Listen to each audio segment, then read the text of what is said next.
You're listening to the Cricket Podcast.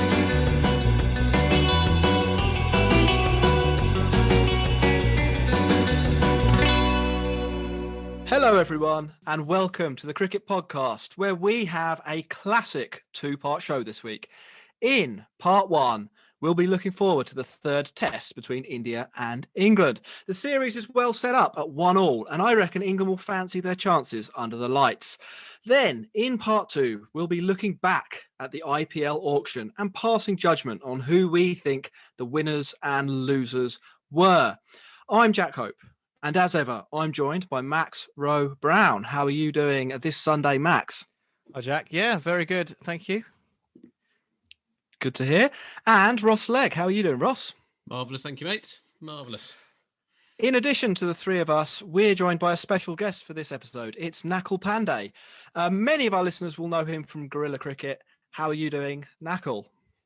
Hey, Jack, Max, Ross, delighted to be here. Good. Well, we'll kick off with our traditional pointless first question of the week. This week, India will be taking on England in a new stadium, which has been knocked down and rebuilt over the last sort of 2 or 3 years. It's now the biggest cricket stadium in the world. So my question to you fellas is which cricket stadium would you knock down and rebuild? Ross? Old Trafford, without a shadow of a doubt. But I went there for England versus Australia in the Test match when they were here in 2019, and the Foster's Party stand there's nothing party about it, is the worst way to watch cricket I've ever experienced. If I had the opportunity, I would take that down and do it all over again. I think that's reasonable. I remember you complaining a lot at the time about how cold you were in the Foster's Party stand. Max, which stadium would you knock down and rebuild? I think this might be slightly controversial. I would like to knock down and rebuild Lord's, because if you sit in the bottom half of Lord's, the slope of the upper tier is too steep and you can't see the pitch. If the ball goes up if the ball goes up in the air off the bat, you can't see it. Max, I've not literally done that. None of us have been to Lord's obviously since 2019, but I'm pretty sure that the issue you're complaining about they have addressed. So well, there you go. See, I'm behind the times, but ahead of the times. Nakul, same question to you. Which stadium do you knock down and redo? Ross must have caught the party stand on a bad day, because I was there for a couple of World Cup games, and in the sunshine, it was absolutely glorious up in that massive stand. I was there for the England-Afghanistan World Cup game where Owen Morgan went ballistic. It was a stunning place. Mine is actually a stadium that India are going to be playing England at on this tour. It's Pune. It's a nice enough stadium, but there is no excuse for building a stadium in India in any time in the last 10 years that most of it doesn't have a roof. Pune is... My grandparents live in Pune. Not that the stadium's anywhere near the ground, but that's the city rather. But that's another point. It's hot. It's consistently dry. It's consistently sort of mid to high 20s, maybe 30s. And about 50% or more of the stadium doesn't have a roof. Either build a roof or knock it down and start again. It's absolutely insane. And it's no wonder no one goes. That's it doesn't sound like the world's most well thought through plan. That one. I don't really have an answer to this. I quite like that all cricket stadiums are different. So maybe what I would do is help Cricket South Africa out a little bit, because isn't Newlands actually falling down as a stadium? So I would use my knock a stadium down and rebuild to help out Cricket South Africa and do good in the world, rather than just look out for myself like you three. I will have you know, I'm looking out for the Maharashtrian cricket fan here. People actually being able to go and have somewhere where they can be somewhat undercover and actually have a comfortable spectator experience. People complain about Indian fans not going to stadiums in India. This is a myth, but no one goes to Pune for that exact reason. Oh, I think you're really taking away business from the man who sells sun hats outside the Pune Stadium. They're in cahoots. It's all planned. Ross, would you like to give us, or our listeners and viewers, some tips? Yep, you should follow us on Instagram and Twitter at The Cricket Pod, and click subscribe to our YouTube channel, as well as leave us a review on Apple Podcasts. Cool. Shall we take a quick break and then come back with our preview of India v England, the third test?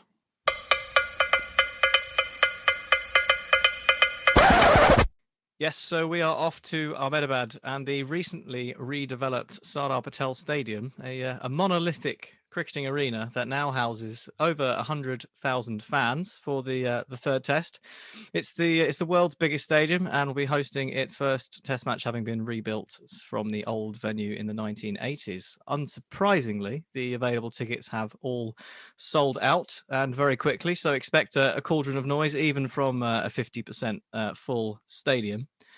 And with India and England heading into this at 1-1 and a potential slot at the World Test Championship final at stake, it's a fitting occasion for the stadium's debut, I think. The first test, it starts a year to the day after the first event that was held at the new stadium. Do you know what that was? Any of you? A Shakira concert. No, that would have been far superior. I do know what this was. It was called Namaste Trump, and it's when the then U.S. president came on a goodwill thank you Narendra Modi for getting all of the Indian diaspora fans to phone bank on my behalf tour, and he came and inaugurated the stadium. That is absolutely correct. So Was that Sachin Tendulkar or Tendulkar? That was in the States. That was in the States. That was on Right. on the return visit. After he'd been to India and done the research. So hopefully we can erase some memories of what used to happen at the stadium. What do we think? Are we excited to see the rebuilt stadium get some action? And it's a proud moment for England to be the first team to come and play there. I think it's pretty good, isn't it? I like stadiums. Like, one of the things I like as a sports fan is going to new stadiums, looking at them, and kind of being at this cathedral of sport. And I think to inaugurate that from a test match perspective, it is quite a cool thing for England to be able to do. No? Yeah, I'd say so. So, do you think it's going to have any impact on either side? The fact that there is a new stadium. Do you think there'll be extra pressure on India to put on a show in front of fans at a new stadium, or is it not going to make a difference? Well, all I know, Max, is that Zach Crawley's going to be very careful when he's wearing his spikes around, because there's definitely going to be some very polished surfaces. Did they build it up out of marble? Right, Max. So besides the stadium being new and it maybe being shiny, is there anything that anyone knows about how the pitch will play, or any of the surface, or anything that we can tell our listeners about the actual cricket match? Yeah, well, that's a good question. Obviously it's a new stadium. No one's played there before, so it'll be interesting to see what will happen. And all I've managed to discern so far is that 2 or 3 days ago, the pitch was lush and green. But bearing in mind the test doesn't start until Wednesday the 24th, there is plenty of time for that to change under the hot Indian sun. It's a massive unknown on many levels. The old stadium in Ahmedabad, the last time the previous version of this stadium, the last time that hosted a test match was when England toured in 2012. So it's a series of massive unknowns as far as the pitch is concerned. There's I think an 11 wicket block at the new stadium in Ahmedabad. Obviously, only 3 or 4 of those will be in contention. So it's in a way it's good, because we can't have too much more tedious pitch speculation, although in another way it does just open up even more speculation, because actually no one knows. But I think if anyone tells you they know how the pitch is going to play, they are lying somewhat. The other thing about this stadium, and we mentioned the political dimension. So this is Narendra Modi, the Indian Prime Minister's hometown. For those of you, the Cricket Pod listeners, who aren't terribly familiar with Indian politics, Narendra Modi is very much of the right wing. He is someone who pretty much self-defines as a Hindu nationalist. So he very much plays to that constituency, and has done throughout his political career. When he was Chief Minister of Gujarat, in fact, I think he was even banned from traveling abroad because of his role when he was Chief Minister of Gujarat in some deadly they're called They were called riots / protesting in 2002, in which a lot of Muslims died, and he did little to stop them, or certainly was deemed culpable for his part in it. It was his decision to. The original plan was to redevelop the stadium, and it was partly his decision based on the fact that he realised that the capacity of the MCG was just shy of 100,000, and he made the decision to we can go one better than that. So don't just redevelop it, knock it down, start again. And he took a very personal interest in it during his time in charge of Gujarat and then in charge of India. Amit Shah, who is now the Home Minister of India, equivalent to the Home Secretary, India's Preeti Patel, when he was also Home Minister of Gujarat, and he took a very sort of direct overseeing role in it. So there's a strong political dimension in the biggest cricket stadium in the world being in the hometown of Narendra Modi. So much so I've taken to calling it the Modi Dome. So it would have been somewhat embarrassing for the current administration to have nobody there for its first game. As it is half capacity, still 55,000. It's still nearly double the capacity of any ground in England, for example. It does look magnificent. I do like the fact that they've coloured the seats and they've got a kind of design in the seats. It doesn't look like a sort of concrete bowl in that way. It looks like it has some character and some colour to it. And it seems to be enclosed as well, not several independent stands with giant gaps in them like we've been used to. Yeah, I mean that was the old way to build cricket stadia. Now it's one big thing, and it looks fantastic. What we've seen of the facilities, the gyms and so forth looks fantastic. I'm sure it's got a hotel on site, I'm sure, so it's very biosecure. It looks a stunning ground, but it is well worth bearing in mind the political dimension. I'm sort of excited to see a new pitch and to try and move the conversation on from the pitches to some extent, in that it's a bit of an unknown for all of us. Of course, there is always the chance that it will turn out to be a raging turner from fairly early on, and we'll be back to where we were before. But I suppose on this occasion we'll be able to point to the fact that actually this is a brand new pitch. So let's call off on that chat, and let's not get too hung up on the pitch like we've done in the past, and Twitter seems to be at the moment. There will be a desire to keep some grass on the wicket to protect the pink ball. Yes.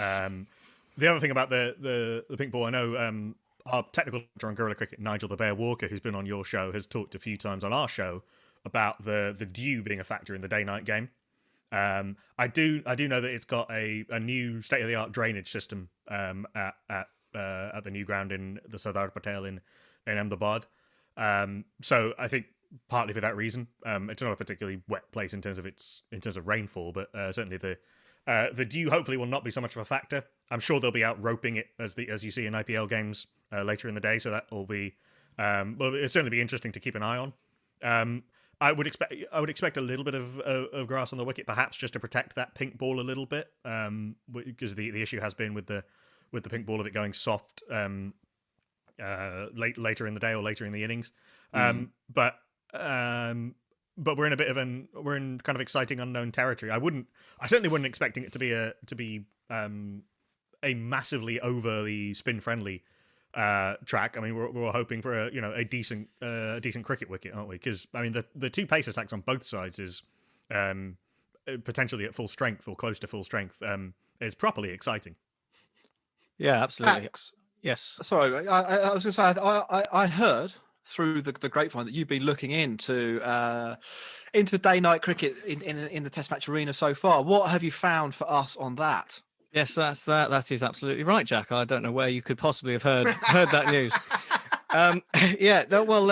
Nakul mentioned the pink ball, and quite rightly, because obviously there's a discussion about whether the pink ball behaves differently to the red ball, and what happens to it in the Test match arena. And obviously, I mean, we're a little light on data because there haven't been many day-night tests in India. Obviously, it's been well documented that the day-night test concept met with some resistance at first in Indian cricket, but has since been embraced, and India played Bangladesh. Was it November 2019, the first one? So we've only had one real example, so it's difficult to see how it'll be in India. But sort of looked at what's happened in day-night cricket in other games so far. And well, the eyeball test suggests, doesn't it, that it's harder for batting, and that the people think the pink ball does more. So what's quite interesting is it seems that actually, I mean, the data backs up the fact that it is a bit harder to bat. So overall, batting averages in day-night tests are lower than they are in red ball daytime tests, and particularly in the nighttime session, the highest averages of batsmen tend to be in the second session. But interestingly, the first session is has a similar average to the night sessions in terms of batting averages, and the difference is quite stark actually compared to red ball cricket. And the reason why seems to be sort of the ball itself. So it's not necessarily that the pink ball does more. If you actually look at the pink ball and how much it swings over the course of an innings, it's about the same as a red ball, but the profile of how it behaves is very different. So for the first 30 overs, the pink ball will move in the air a lot more than the red ball, and then it basically switches over. So you'll get a bit more reverse and late movement from the red ball, and the pink ball starts to do not very much. So that probably links to what Nakul was saying about the pink ball going a bit soft, a bit early on. So that's going to be interesting. And the other thing about the pink ball is that the suggestion is that it swings more under the lights, which is kind of true. The new pink ball does more under lights, apparently, it seems from the data, but the old new ball less so. So I think it's going to be interesting in terms of how this affects the game of just who does what when. I mean, the toss could be important, but whether you end up with either Bumrah and Sharma and Siraj, or be it Broad and Anderson with a new pink ball in an evening session, it could be a session or two that just swings the game one way or the other. So it sounds to me, Max, basically, from what you've said and from what I've read, that a lot of the differences that we'll see between this test and other tests, the traditional red ball daytime test, a lot of those differences will probably fall slightly in England's favour, in that if there are more ways for bowlers to take wickets throughout the course of the innings, or there are more bowlers that are capable of taking wickets, is maybe a better way of putting it. If the seamers are still in the game, then that is beneficial for England. And also on the point of softness, I think where we've really seen England's batters struggle in the first test, we didn't really see them struggle in the second test. We didn't really see them struggle in the first test, but where we also saw them struggle in Sri Lanka was when the ball was harder and it was bouncing out of the surface a little bit more. So if we see the ball going sooner, that does mean that Ashwin or Akshar Patel are probably going to be slightly less threatening, which is definitely a plus for England, because at the moment, or based on what we saw in the second test, it doesn't really look like England have got much of a game plan against either of those two. Huge error margins on all of what I'm about to say. There's only, as Max said, there's only been one day-night test in India, and it ended in 2 and a bit days. So, but only one of the wickets that India took fell to spin in the whole game. There we go. We're in business, lads. Of course, what we need to remember is that, I mean, we'll come on to selection shortly, but what we need to remember is that India's pace attack is quite good. Yes, Umesh Yadav, Ishant Sharma, and Mohammad Shami, who isn't available for this game, did very well in that match. And actually, Umesh Yadav, who's fit again for this Test match, has over the last few years, when overall in India in the last, I think, 3 or 4 years, the seamers actually take their wickets at a better average and economy rate than the spinners. The Indian seamers, overseas seamers, have really struggled. It's quite interesting how much of a difference there is. I think the average is almost double for overseas seamers against Indian seamers in India over the last 4 years. Umesh Yadav has the best record of any of them, Ishant Sharma and Mohammad Shami and Bumrah in his one Test match so far, and I think Saini and Shardul Thakur as well briefly fall into that category. So, I mean, we'll come on to selection in a bit, but I think both teams' seam attacks will be licking their lips at the possibility of being in the game throughout. We haven't even mentioned Jofra Archer yet as a potential option, and then Ben Stokes with the with his ability to swing the ball, and we saw that a bit in the first test, didn't we? With that his ability to reverse swing the ball. So yeah, I mean, it's a mouth-watering prospect. It kind of brings it more like a test in England, where the seamers are in the game pretty much at every stage of the test match, and it makes it really exciting viewing. I saw that Jofra Archer had tweeted that it was something to the effect of "I'm licking my lips at the prospect of playing on this green seamer." So I no doubt he'll be devastated when it's a barren wasteland in the middle. Come, was it Wednesday morning? Folks will be standing up to Archer and Broad and Anderson. Yeah. Max, anything else on the pitch or stadium, or are we ready to go on to some team news? No, I think that brings us nicely on to what we can expect to see from both teams. See, this is what I like about doing a cricket podcast. We've spent the first 15, 20 minutes of this show talking about the pitch, the weather, and the ball. How enthralling for all of our listeners. The ball's a different colour, and that means it does different things. Only cricket. Yeah, so away from the really sexy stuff, let's go on to selection. So let's start with the team news from England first. The rotation merry-go-round was in full swing ahead of the third test, and unfortunately some children have got very upset at Moeen Ali for not staying on for another whirl. Max, why were their little tantrums made to look even more silly? Well, because England then had to go and apologise, didn't they? Because the truth came out as to why Moeen Ali had gone home and the fact that it was all planned all along. And Joe Root just got his words a bit mixed up, didn't he? And in true English cricket journalist and fan fashion, everyone piled in. Yeah, it is quite remarkable how kind of 55-year-old men can seemingly get their knickers in a twist over something so stupid. Anyway, the crux of the matter is Moeen Ali is out of this test match and the remainder of the test series, whilst Yorkshire's Johnny Bairstow, Kent's Zach Crawley and Durham's Mark Wood return. I kind of feel you have to do that because Yorkshire always do it for Johnny Bairstow, so I kind of thought Zach Crawley needed it and so did Mark Wood. That means for the first time this winter, Sibley, Burns, Lawrence, Bairstow and Crawley are actually available together. Gents, my math skills aren't too hot, but 5 batsmen doesn't go into 3 batting slots too nicely. Nakul, who do you think will be selected at 1, 2 and 3 for England? I think Dom Sibley's fairly secure of his place. His rate of improvement is throughout the latter part of his county career and his test career so far has been quite impressive. I've seen almost every ball of Dom Sibley's test career through my work on Guerilla Cricket. I'm sorry. People get very hung up on the aesthetics. I admire the fact that he has his very clear game plan and he knows exactly what he's trying to do. His game has been superbly well set up for actually what we might see quite a lot of in this test match, which is top of off seam bowling. And he's built his game since moving to Warwickshire on boring bowlers out, on taking advantage when the ball is in his scoring areas. But he's also added an ability to score off good deliveries off spinners, which is something he really struggled with in New Zealand. Mitchell Santner on a pitch that wasn't doing very much in Multmanganui and Hamilton was able to tie him down. Keshav Maharaj in South Africa. But then he found a way, and we saw it in the second innings of the last test in Sri Lanka. We've seen it through this test series. He's found a way of surviving and scoring runs, and of spin being brought onto him not being a cheat code. And then, so I think he's fairly secure of his place. Mm-hmm. And then Dan Lawrence is a curious one because he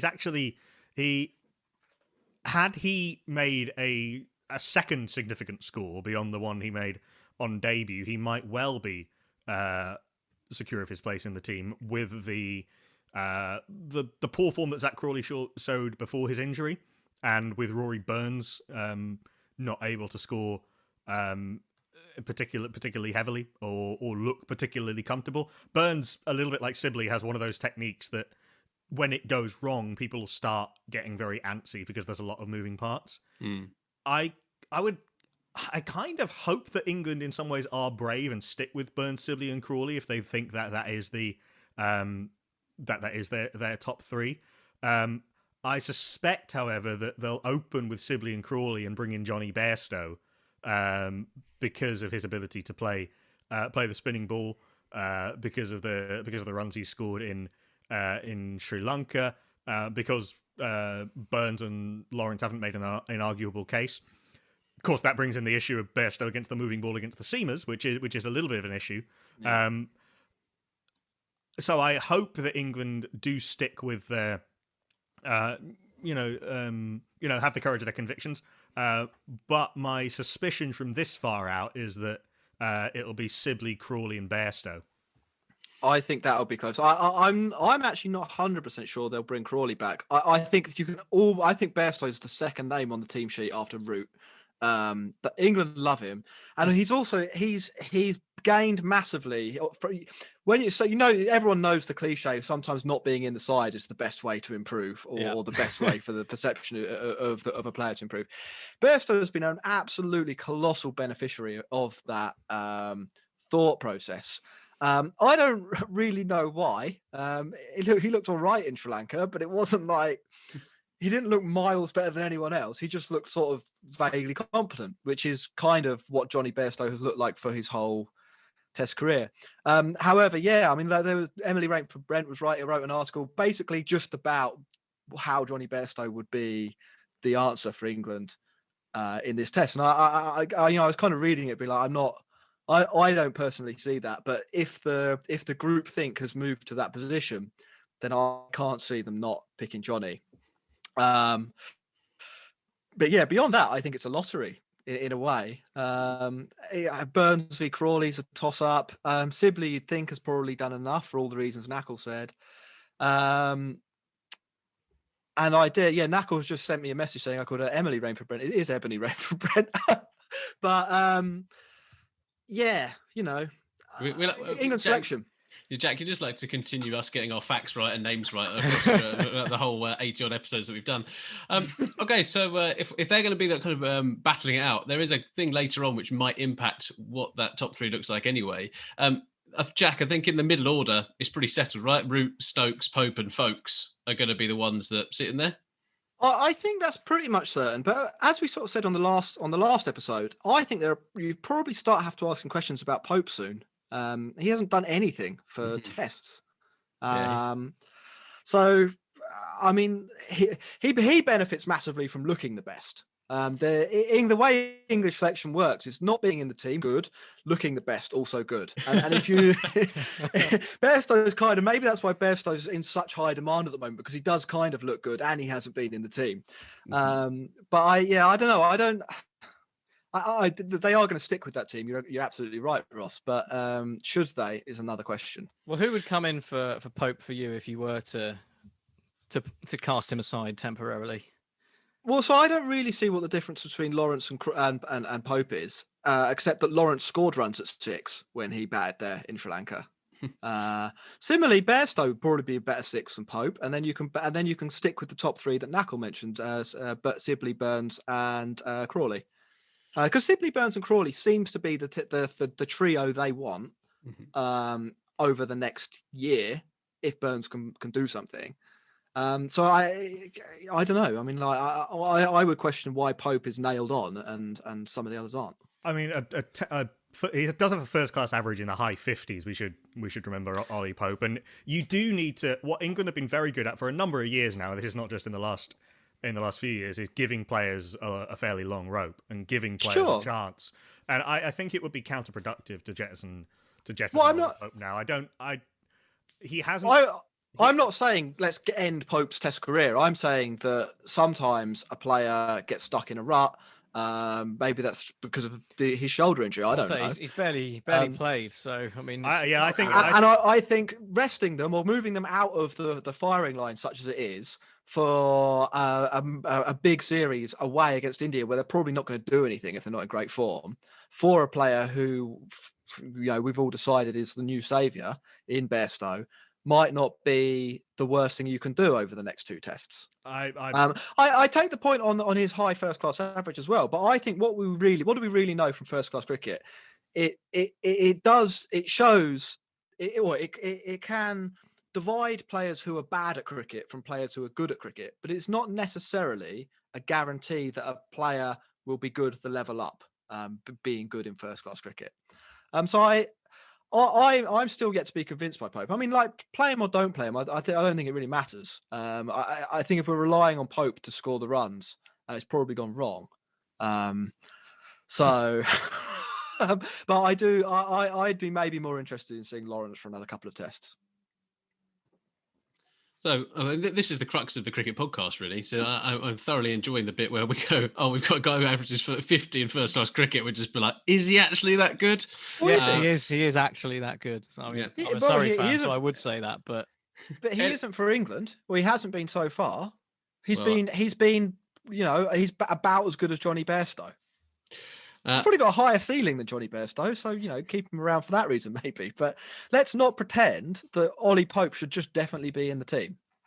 Well, on my notes, I didn't have going down into Pope's career on my list, but I'm glad we've gone there. Anyway, 8 and below is where things get even more interesting, especially in the day-nighter, as Max has explained. And it's actually England's squad actually gives England a bit of flexibility to really shuffle the deck here. And what is interesting for me is they kind of have two options here. Do they go with the full 5 bowling slots that they've done throughout, or do they go with 4 and with Stokes and Root picking up the slack? So the question there is, we could actually play another batsman if England are a bit scared around getting rolled by India yet again. Let's stick for the time being with 5 bowling slots. Max, your favourite swinger in Jimmy Anderson will surely come back in at number 11. yeah, I think so. I think I think there's sort of a thought that maybe we'll go Broad and Anderson and we'll see them together. But I would actually, I mean, this might not be a popular opinion, but I'd quite like to see Wokes play alongside Anderson because he can bat a bit. So this is quite interesting, Max. So because Leach is more than likely going to retain his position as the primary spinner. Archer, if he's fit, plays. So that's already your 3 bowling slots. But that's 3 number 11s right there. Jofra Archer has not proved to anybody that he's anything other than a Test match number 11. In T20 cricket, different story.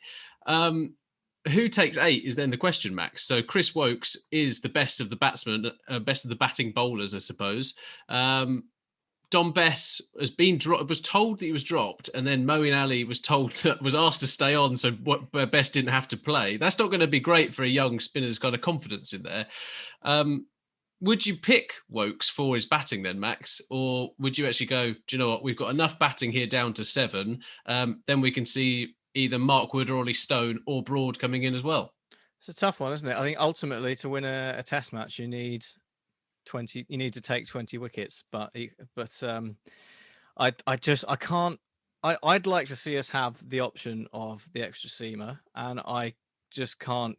I can't see a batting lineup with that tail. It's too flimsy for me. I think I think India can get away with it because they've shown the sort of the strength that they have in that top order, but we've been mulling over whether Ollie Pope's done enough to stay in the team. We've been seeing Rory Burns all at sea and no runs coming at number 3. So it's maybe not the right way to think about Test cricket, but you kind of do have to think about winning the game. Mm-hmm. Isn't it amazing how a team who have won 6 out of their last 7 away games can suddenly be plunged into crisis by 1 defeat? I would be very surprised if it isn't Leach, Archer, Anderson, and Broad from 8 to 11, with Ben Stokes as the 5th bowling option, and then Joe Root if you need him. I would be, if you are going to play Chris Wokes, this is where he's going to play in this Test match. But I would be very surprised if it isn't those 4. With Anderson and Broad's ability to move the ball at any stage of the innings. Archer genuinely gave India the hurry up on a not particularly quick pitch in that first Test match. Nobody's particularly looking forward to facing Jofra Archer at any point. And I think that, and Leach has certainly done enough to more than enough to establish himself as England's probably first choice spinner, all other things being equal. But Moeen Ali probably has a slightly higher ceiling, but it's going to take him a while to get back to that, and it's how many games he'll get to be able to do that. England, I think England should be brave and pick their best attack. Leach will be solid. Stuart Broad's batting's actually recovered to some extent in recent times. He's actually scoring relatively heavily, and he's scoring those quick cameo runs that he was able to score earlier. It is mystifying to me that Jofra Archer hasn't been able to turn his quite decent first-class batting record into anything in international cricket, bar I think the odd T20 innings. But I don't know that in the calculus between Wokes' extra batting and the extra penetration of, I guess, Anderson, if you're leaving him out for Chris Wokes, I think that Anderson comes out on the plus side of that. And the other thing is that Chris Wokes has shown himself very susceptible to the short ball in recent years. We remember in both the last two Ashes series, both in Australia and in England, he's shown himself. He's been pinned completely to the crease and gone from a very competent looking player, someone who looks like he could bat number 6, to someone who looks like he's really struggling against the short ball. So it's not the guaranteed lock that he might have been, despite completely take his, the fact he looked great and he did bat beautifully in that win against Pakistan. I still think though that the extra class of bowler that Anderson, Broad, and Archer all are gets them the win. So I think that England should go in with their best attack. I'm not philosophically wedded to that as an idea necessarily. I don't actually necessarily think that it's go for your best bowlers and hang the runs, because the lower order runs are important. But I think in this case, I think going with Archer, Broad, Anderson, and Leach as your 4+ Ben Stokes.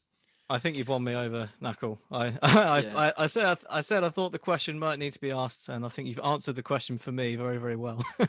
I'd agree with that as well, Ross. So I don't think we're going to pick Broad, if I'm perfectly honest with you. I think, Nakul, your point around Archer giving them the hurry up, I think if England have the option, they would rather go with another person who's got a bit of pace around them.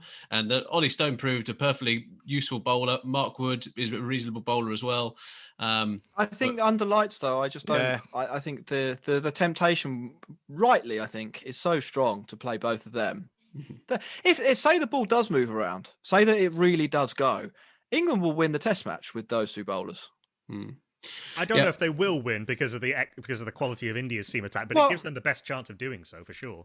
I would say, okay, maybe rephrase that. They'll be favourites. If you don't, if you've got 1,100 wickets worth of green seamer in your back pocket, and you get served a wicket that swings and seams, you like, when else are you going to get that opportunity? Well, it's certainly the best chance we will have in out of the last two games, funnily enough. Anyway, Ross, India, let's do India quickly. Yes, so India's selection is probably a little bit more straightforward than England's, but there's a couple of areas which need looking at, and we never know how much attention their selection team want, do we? So let's go through that. So Shardul Thakur is out, and Umesh Yadav is the only change to the Test squad. As it is a day-nighter, I actually think that India they'll drop Kuldeep. I mean, he had little to do with the second Test, even though India steamrolled us. But I think they'll go with 2 spinners and 3 seamers. Jack, as you said, Ashwin and Axar are more than likely going to take that spot. There's no need to change them. They both do what India need them to do. So the 2 remaining spots will be occupied by evergreen Ishant Sharma and Bumrah, who's coming back into the Test side after being rested for the second Test. The final spot then goes between Yadav, Umesh that is, and Mohammad Siraj, unless India are going to look to do a kind of a Chris Wokes thing here, Max. But they've got a better version of Chris Wokes in these conditions with Hardik Pandya, who his fitness was questioned. Nakul, what do you think in terms of the lineup? Do you think it will just be Yadav coming in, or do we think Pandya has a chance of coming into the side? From what we know, Hardik Pandya is not fit to bowl right now, and we believe that that's the case. Certainly, where our colleague said that at the start of the series. Mm-hmm. I've heard nothing to the contrary. If he were fit to bowl, then there might be a temptation to play him instead of Akshar, and going with him. Certainly, explosive lower order batting, and I think when India come to England, I would not be surprised if India going with a lower order of Hardik Pandya, Rishabh Pant, and Ravindra Jadeja, which is a pretty tasty lower middle order and covers a lot of bases there. Absolutely. Nobody's looking forward to having those 3 come in, when it's 250 for 5 or whatever. But I agree with that. I think the only it'll be Bumrah will come in for Kuldeep Yadav, who I feel a bit sorry for, and somehow hasn't made the T20 squad, which I don't really understand. given that India have picked 4 spinners, or 4 spinning all-rounders plus Chahal. I'm not quite sure what's going on with that, but that's a fairly minor point. And then it's depending if Umesh Yadav's fit, does he play over Mohammad Siraj? And I think the answer for me is yes, because of Umesh's record in India over the last several years, taking his wickets at just under 20. His ability to bowl very straight, his ability to reverse swing the ball. He's India's best reverse swing bowler. And yeah, I think, as I say, I keep saying this, it's a mouth-watering prospect.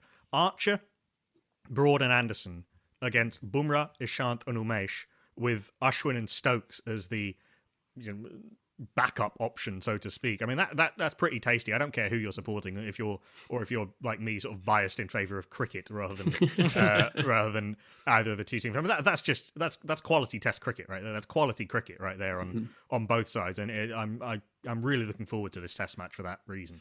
And we don't have to get up at 4 a.m. to watch it in this country. Yeah, indeed. Although weirdly, actually, given that I'm a university student, that actually makes it harder for me to watch the game. You might miss some of Dom Sibley. I'm so sorry for you. He's got such a good run on his career so far. Don't throw it away now. I think you're right, Ross. I think they'll probably go with 2 spinners, but.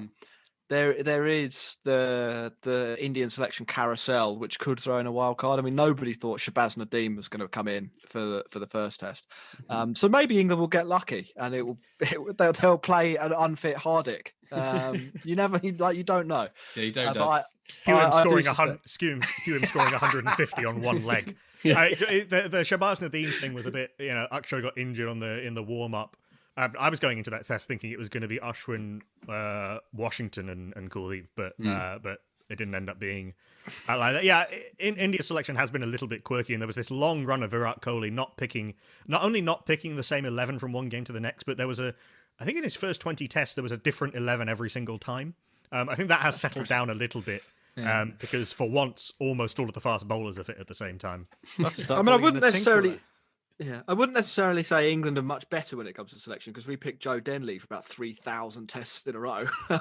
He did a job, mate. He did a job. Yeah. Anyway, Joe, he's done all right, Denley. Yeah. Lastly, Jack, there is a question mark over Shubman Gill's fitness. He took a nasty blow to the forearm in the last test. So we could see Agarwal come in, who's got a test average of 45, which is reasonable and even better in India.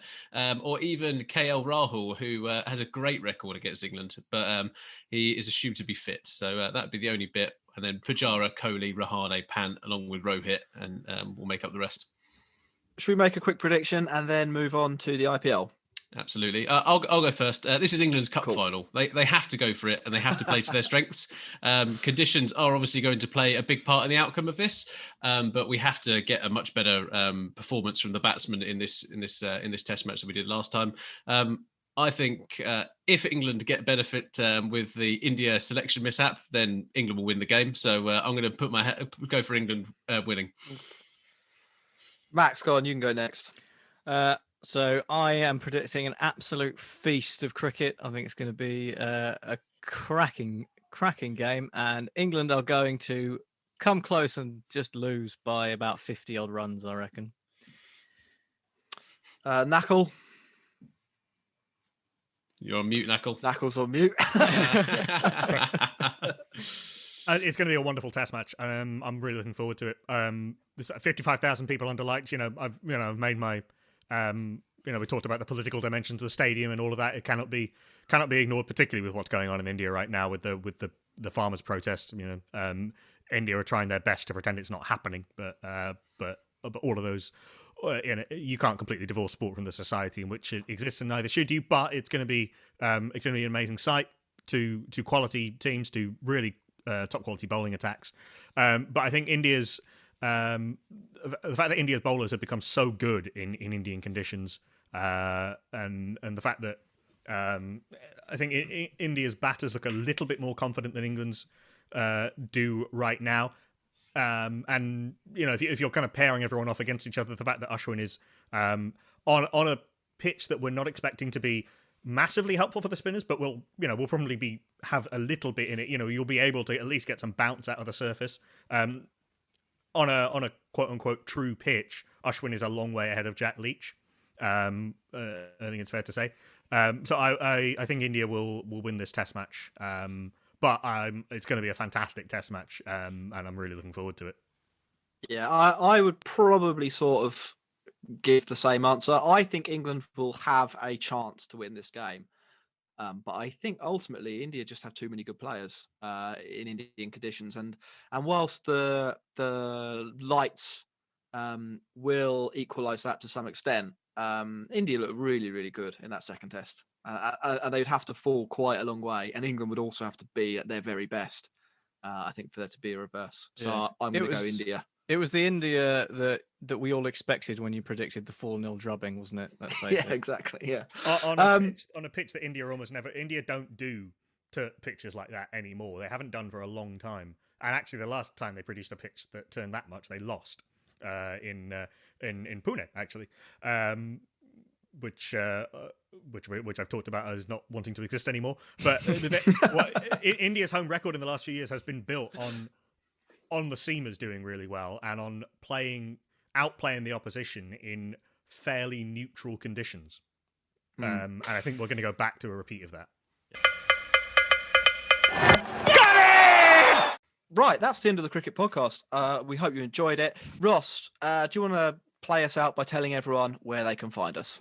Yep, they should follow us on Instagram and Twitter at The Cricket Pod, and subscribe on our YouTube channel and tell your friends about it. Tell your friends, and we'll have even more guests on and have even more great content. Nakul, thanks for joining us, mate. Thanks very much. Would be remiss of me to not plug Guerilla Cricket's coverage of the third test between India and England. We'll be on air at 8:45 a.m. UK time on Wednesday. Keep an eye on Twitter for exactly the full details of that. But GuerillaCricket.com. We're also on Hot Mic and Facebook Live and YouTube. God, my working week is going to really take a pounding. Right, we will be back next week with probably a review show of that third test.